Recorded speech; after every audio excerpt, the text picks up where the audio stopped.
Halo teman-teman semua, nama saya Renaldius Susatin Nugraha dari Ilmu Komunikasi kelas B dengan NIM 041. Di video sebelumnya saya sudah menjelaskan tentang kampanye kita melawan COVID-19 dengan pola hidup sehat. Dan di video itu telah disebutkan juga bagaimana virus itu menyebar. Nah, di video kali ini saya akan menjelaskan bagaimana cara kita melawan hoax yang tersebar di masyarakat mengenai coronavirus ini, atau juga bisa disebut dengan COVID-19, teman-teman semua. Nah, jadi sebelum kita tahu bagaimana cara menangkal hoax ini, kita harus tahu dulu apa itu hoax.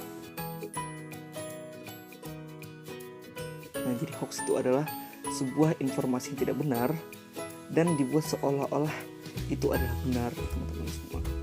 Dilansir dari Wikipedia. Dan menurut saya sendiri, hoax itu adalah berita bohong yang dapat membuat keresahan di masyarakat. Itu sumber-sumbernya tidak jelas. Ya, ciri-cirinya itu ya seperti itu. Membuat keresahan, terus juga sumbernya itu tidak jelas dan juga tidak berdasarkan fakta atau data yang valid, teman-teman semua. Nah, jadi menurut data yang saya lihat dari suaramerdeka.solo.com bahwa Kementerian Kominfo mencatat bahwa ada 192 berita hoax yang tersebar di seluruh Indonesia di berbagai platform, di berbagai platform media sosial. Nah, seluruh berita-berita hoax ini mengenai COVID-19 ini semua. Nah, saya juga sudah merangkum beberapa berita yang itu memuat tentang hoax sebenarnya. Nah, jadi ada dilansir dari suarajogja.id bahwa ada seorang mahasiswa Universitas Negeri Yogyakarta yang terkena atau terpapar virus corona ini, teman-teman semua. Dan sebenarnya berita itu adalah hoax dan itu sudah dikonfirmasi oleh rektor Universitas Negeri Yogyakarta.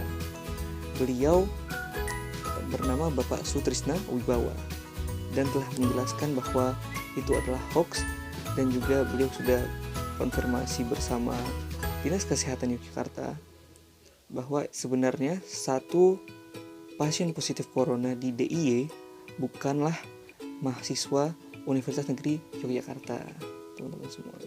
Lalu di sini ada artikel kedua, yaitu dimuat dari waspada.co.id bahwa ada 25 orang yang positif corona dan meninggal. Jadi ada 25 orang yang meninggal akibat COVID-19, teman-teman semua.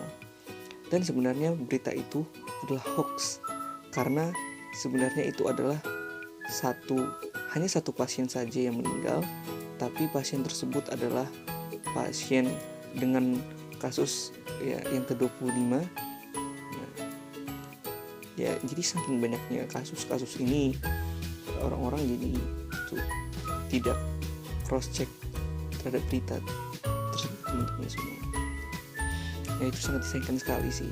Makanya kita harus tahu dulu, ya, kita harus tahu bagaimana cara kita menangkal hoax nih, teman-teman semua, agar tidak terjadi kepanikan dan juga agar tidak ada pihak yang dirugikan.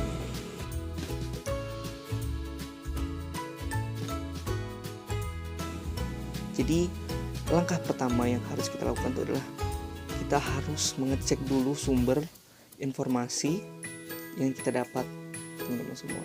Kita harus cari tahu dulu ini sumber berita ini dari mana. Apakah memang itu berasal dari media yang valid, atau memang ya bisa jadi itu hanya dari masyarakat biasa yang tidak bisa dibuktikan kebenarannya seperti itu. Kan kita harus ya cross check, harus terus mengecek kebenaran dari informasi tersebut. Nah, terus juga jika informasi yang kita dapat itu berupa gambar atau foto, kita itu bisa mengeceknya melalui Google Image, teman-teman semua.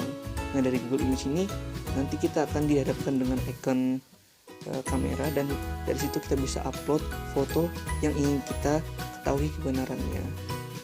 Dari situ kita bisa tahu sumbernya berasal dari foto tersebut, teman-teman semua. Nah, jika berita tersebut atau informasi tersebut berupa link, kita bisa cek URL-nya juga teman-teman semua. Kita bisa cek URL-nya dan juga kita bisa melihat kredibilitas dari sang pempublish atau yang mempunyai situs tersebut, teman-teman semua. Jadi kita bisa lihat di laman atau website mereka di bagian About Us atau tentang kami. Jika memang itu tidak valid, maka kita tidak perlu mempercayai informasi tersebut, teman-teman semua. Ya, jadi menurut saya kita harus lebih hati-hati, harus lebih memahami literasi bermedia, teman-teman semua. Karena berita hoax itu sangat berbahaya sekali, banyak pihak yang bisa dirugikan dan juga bakal terjadi keresahan di masyarakat. Jadi segitu aja yang bisa saya sampaikan kepada kalian semua, bahwa kita harus melawan hoax di tengah wabah, di tengah pandemi global ini, dalam menghadapi coronavirus atau COVID-19 ini, teman-teman semua. Jadi sekian dari saya, kurang lebihnya mohon maaf apabila banyak kesalahan dalam menyampaikan hal ini, teman-teman semua. Saya Renaldi Yusuf Septinugraha. Assalamualaikum warahmatullahi wabarakatuh.